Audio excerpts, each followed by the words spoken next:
Turn to the seniors after these juniors.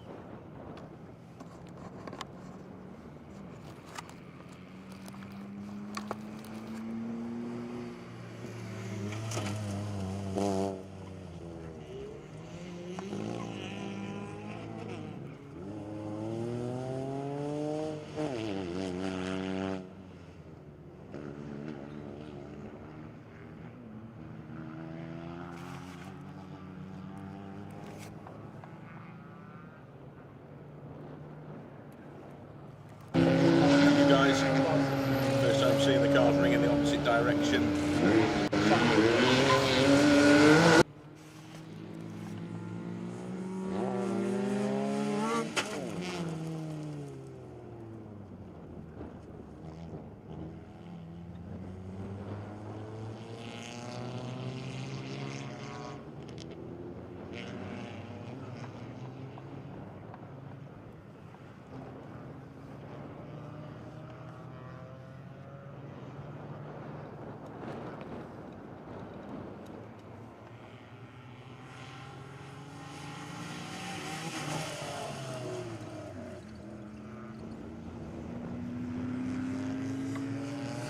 John Matheson on the previous stage setting an 8:22.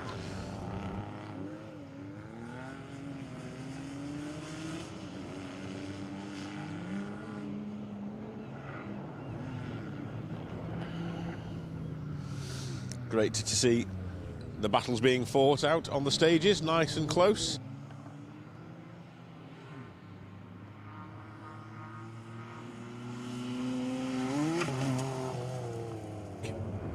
Off the circuit and up the hill, over the jump.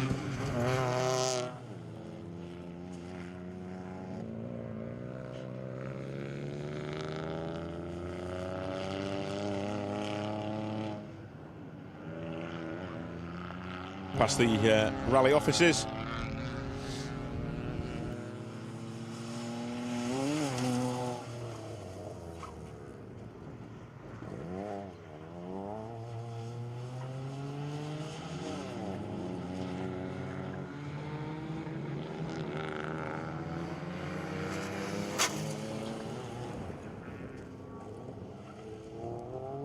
A moment, just stuck, can't quite see from here. Stuck in the tyres.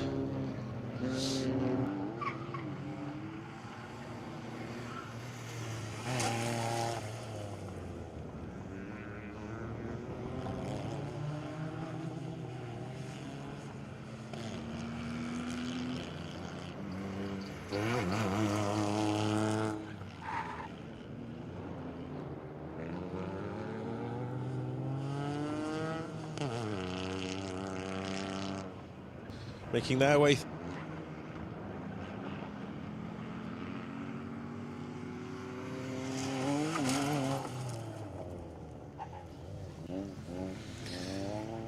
Flying the jump. Car 75. That's Daniel Bickard and Alex Mill.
Hello.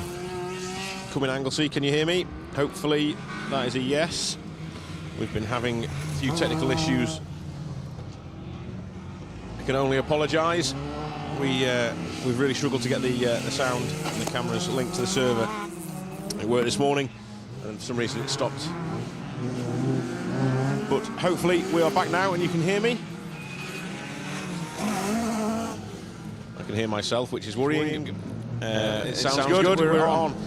Thankfully, eventually, as we continue to watch the action at the top of the hill.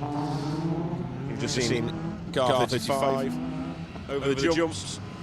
Let me reorganise my phone now. Everything's back working again.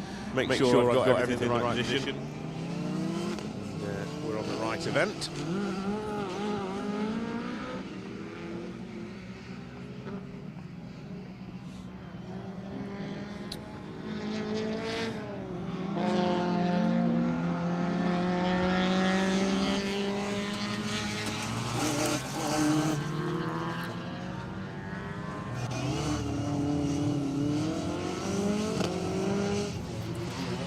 So you've just seen Peter Taylor and Charlotte Wainwright in the MX-5 over the jumps.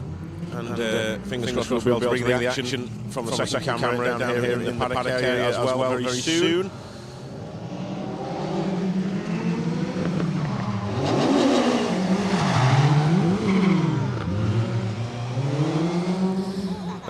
That was Car 55. Emmy Jones and Win Jones. Emmy Evans and Win Jones. Yeah, we were just telling them, talking about the jump top, and they were dancing away in front of us. In fact, you can just about see that on the stream now. Now we've got the second camera back up again. Here we go. A little over enthusiastic with the right foot there. Well, I'm very happy and very pleased to say I am joined by a young lady here who is no stranger to a special stage. Miss Sam Coleman, welcome along, Sam. Thanks for coming down and having a chat with us. You're going to be out and about with us again this year, aren't you, on certain events? So it's nice to see you. Good afternoon. Thank you very much for having me. I know I've just rocked up and here we are. It's nice to be back. It's very exciting. I haven't been at a circuit event for, over a year now. Oh, now I'm not sure what's happened over there. Have we seen that at all? Is that car 24, the blue R5, parked up on the hill in the distance there? I wonder what is going on. Good question. We have a chicane over there. So our first impressions were he's hit a chicane. Although the chicane looks like it's all in one piece at the minute. I know the marshals are around. I didn't notice it actually, to be fair. In the melee of trying to get the cameras back on and the microphone working, we've missed that. I think you might be right. 24. So this is where I need a bigger phone. I can't get much. That's very technical. It's the biggest phone I could find, but I still don't think it's big enough. I tried to get both screens on at the same time, and I've lost. That is very technical. I don't even know how you've done that. That's Well, training courses are available. I still can't find what I want though. We've just seen Keith Anglesey as well. Now, Keith, they've obviously hit something as well because there was some light issues going on with the front of his car. He had an indicator hanging out by the looks of things, so he's clearly met something that hasn't wanted to be friends with him. No. And we're finding a few of those mishaps today. Anglesey can be very, very unforgiving, and I do like this for a circuit event because there's a lot going on, there's a lot for a co-driver to do, and there's so many different aspects of this circuit. It does catch people out. We've had people roll here in previous years. It can be very unforgiving. We were talking earlier actually to some of the crews about the splits and merges. Anglesey is one of the sort of circuits. It's a bit of a unique circuit in terms of splits and merges on rallies like this, on a single stage rally. It can actually have 2 or 3 splits and merges, so whereas some events just have the one, this one can have possibly 2 or 3, and the co-drivers and navigators really need to be on the ball and get their wits about them as they get in around this technical layout. You absolutely do. On most circuit events, you've only got to be able to count to 3 once. However, this one, you've got to do it a few times. Count to 3 times, but also in random orders as well. So, yeah, you really do need to make sure you've got You got your lefts and your rights in check. Yeah, there's a lot going on at this circuit. I do like this circuit. And then up at the top as well, where we've got all the buildings and things. There's a lot of different aspects of it, like we've just said, and it is a fab circuit. And can you believe the sun is out? I think I've only ever been to Anglesey on 2 occasions where the sun has been out and you can see over the other side of the bay. Yeah. We booked the sun just for you. Ah, thank you. We brought it just for you. It's very rare occurrence that the sun comes out at Anglesey, you're right. Yeah, especially in March as well. Like, considering the weather we had yesterday, I don't know what it was like over in Yorkshire, but Cheshire yesterday, I was out and around the lanes of Cheshire on a historic regularity event called the Tour of Cheshire, and we had pretty heavy snow at Alton Park yesterday. I'm doing 2 race circuits in a weekend here. I did Alton Park yesterday for the Tour of Cheshire, and we had quite heavy sleet and snow. At one point, the flakes, I don't think I've ever seen flakes of snow so big. And then on the way up here last night, going through the back of Nantwich up towards Chester, it was the same again. It was almost like a whiteout at one point where the snowflakes were so big.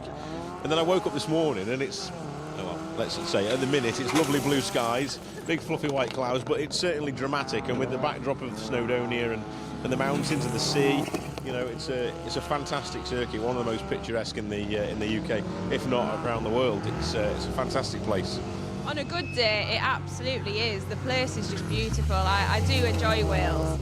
I was speaking to Sean Cunniff, who is sitting alongside Rob Hughes as car number 1 today. I was speaking to him on Friday because he was testing multiple cars actually on Friday, and there were videos sent, and it was snow here on Friday. And I thought, oh, excellent, I'm going over there on Sunday. We've just had rain. Yorkshire has just had rain for pretty much 3 months now, actually. I'm growing gills, I think. It's getting a bit long in the tooth, isn't it, now, this rain malarkey? It's certainly not been a kind winter to us. Yeah, very wet winter. Lots of standing water on the roads, and the fields are all flooded and underwater as well. Well, I'm not sure whether you saw Raponian at all just a couple of weeks ago. I'm secretary of the meeting for that event, and I was very nervous about the Ford going into Cropton. I am not going to lie, because it just rained the whole lead up to the event, and the whole event it was definitely a wet one. The guys did very, very well because there were some tough conditions there. Yeah, I saw a lot of the videos. It was tough conditions up there, very wet and muddy, and yeah, certainly challenging for the competitors, as is Anglesey. And we see Niall Cowan Senior and Junior in one of the MG3s being hunted down by car 49. That was Luke Constantine. We spoke to Luke earlier, and also Tom. Tom had a small accident where he run into the back of one of the Subarus who was having issues mechanically. Pleased to say, I think they're all still going. These little MG3s coming into their own. It's been a good little championship. I've been impressed watching the MG3s today. Nice little car, and affordable motorsports as well. So great to see. Have you had a chance to see these cross carts yet? Have you witnessed the cross carts going around? I have. I arrived, quite a while ago now actually, and caught them, and then caught the last stage. And you know me, I've been mingling. I've been here mingling for a while, and yeah, I was looking at them. They're interesting little things, aren't they? Yeah, they look good fun. It sounds like they've got a promising future as well, with what James Morgan was saying earlier. We've just had the 2 Constantine brothers just right alongside each other then. That was interesting, just going up the hill along the back. Bit of sibling rivalry going on.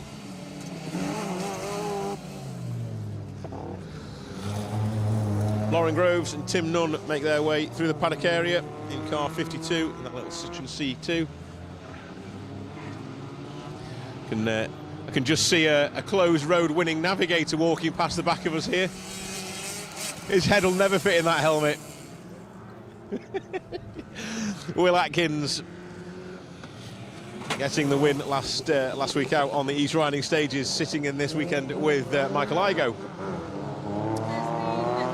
Banter actually around that, because obviously Will won last weekend and Sean Cunniff was saying you are not winning 2 weekends in a row, so there's been some real good banter around that actually. Yeah. Sean unfortunately not having a great weekend, didn't even get to the start line last weekend, so they were hoping for a much better event. They're already actually doing better than they were last weekend. They struggled a little bit on stage 1 this morning with grip. Savage spin right in the very last corner, I think he said, of stage 1. Stage 2 much better, just the 1 second off the pace of Michael and Will in that Citroen Rally 2. So yeah, back on song again, and he knows his way so well around here, doesn't he, Sean? And Rob Hughes, obviously the driver. We were watching them. Should do, really. They have absolutely no excuse not to, really. Sean lived literally like on that hill there. Like, yeah, 2 minutes down the road, Sean lives. So if he doesn't know this circuit, there's no hope, really. No. Rob was really showing us how to drive as well earlier. The tyres here in the paddock, he was just like, you couldn't get a cigarette paper between the tyre and the bumper. It was absolutely on point with the drive, and it was really impressive to watch, actually. Wow, it's really good to see him back out, actually, as well. And there's some exciting plans for the car, I think, coming up as well, which is good. Speaking of tyres, actually, I've just been speaking to Tony Tyres, and this circuit is really not great for tyres, you know. I've just been getting a bit of a tyre lesson from Tony and found it really quite interesting, because I was over by the start line on the last stage just watching, and the cars were all coming around on 3 wheels. That corner is a lot longer and a lot quite uphill than you think it is.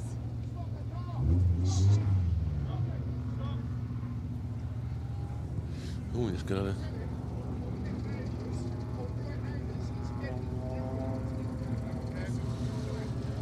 Okay, we're just hearing in the background some conversation between some competitors behind guys in car 50, just keeping an eye on the mica of car 46, actually, just helping them out there.